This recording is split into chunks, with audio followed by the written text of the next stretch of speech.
What if I told you she's not gone for good? What if the silence, the distance, the cold stares weren't the end but a test? A mirror reflecting back not what you've lost but what you've yet to become. Because here's the truth, she will come back 100%, but only if you do this.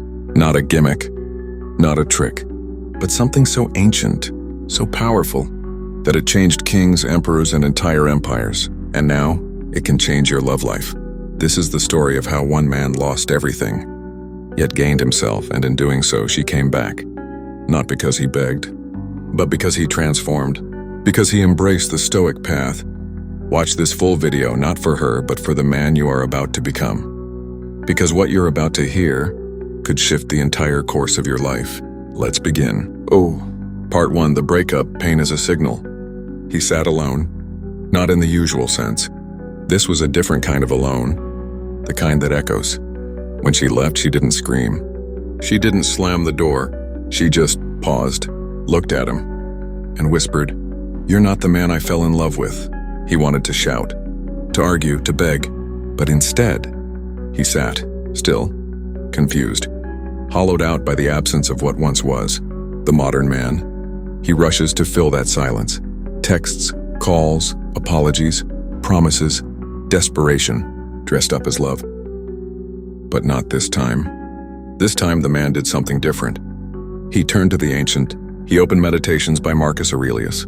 And read, "You have power over your mind, not outside events. Realize this and you will find strength." His first lesson began there. Part 2, reclaiming center, what Stoicism demands. Stoicism doesn't care about your pain, not because it's cold, but because it knows pain is not the enemy. The enemy is weakness, impulse, reaction, attachment. So the man asked himself not, "How do I get her back?" but "Who am I without her?" He woke early, not because he had to, but because discipline is freedom. He started journaling, not for Instagram, but for clarity. He trained his body, not to be seen, but to reclaim control. He deleted the chat, the photos, the playlist, not to forget her, but to stop needing her. As Epictetus once said, freedom is the only worthy goal in life. It is won by disregarding things that lie beyond our control. And the truth? Her return lies outside your control. But who you become in her absence, that's fully yours. R3, her world without you, the paradox of attraction. Here's the paradox. She left because you were too available, too reactive, too dependent. And now she watches you, not through texts, but through silence. She notices the shift. You don't chase, you don't post to prove, you simply evolve. Stoicism teaches indifference is power. Because when a man no longer fears loss, he becomes infinitely attractive. You didn't disappear, you transformed. And now the absence of your validation makes her question her decision. Not because of manipulation, but because the man she sees now is no longer the boy she walked away from. She begins to remember the strength that once drew her in. But this time it's real. Part 4, the Stoic shift from attachment to authority. Seneca wrote, "We suffer more in imagination than in reality." He understood what modern love often forgets. Most heartbreak is ego. She didn't break you. Your illusion did. You thought you needed her to feel whole, but wholeness is not found in her presence. It's forged in solitude. The man began to see the truth. He wasn't abandoned. He was invited. Invited to rise, to reclaim his edge, to command his mind, not obey his emotions. And day by day he became harder to ignore. Not because he said a word, but because his silence roared. Part 5, when she returns, the final test. She did come back, not with fireworks, but with a message. "Hey, I've been thinking about you." That's when the final test began. Would he return to neediness? Would he regress? Would he seek her approval again? Or would he do what few men ever do? Maintain his center, speak from power, choose her without needing her.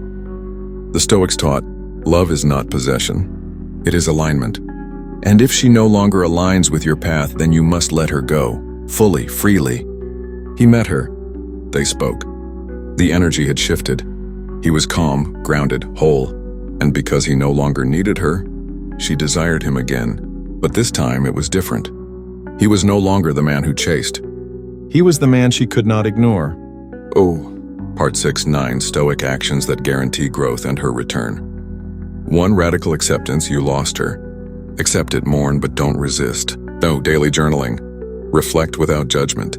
Capture emotions, don't chase them. First, physical training. Every rep is a rebellion against weakness. Cold showers. Discomfort builds control. First, digital fasting. No contact. No creeping. No craving. 6. Early rising. Begin your day with discipline.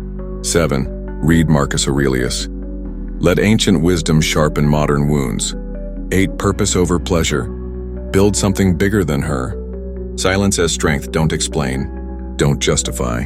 Your growth speaks for itself. Part 7. The path forward, whether she returns or not.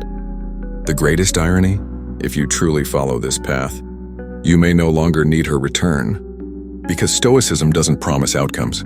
It promises transformation. And when you become the man you were meant to be, she may come back. But even if she doesn't, you'll be ready for someone even better. Someone who sees the strength in your silence, the fire in your calm, the man who stood alone and didn't flinch. So if you're hurting now, hear this. She will come back 100%, but only if you stop needing her to. Only if you stop waiting and start becoming. Because the man who masters himself cannot be ignored for long. With that said, thanks for watching, and until next time.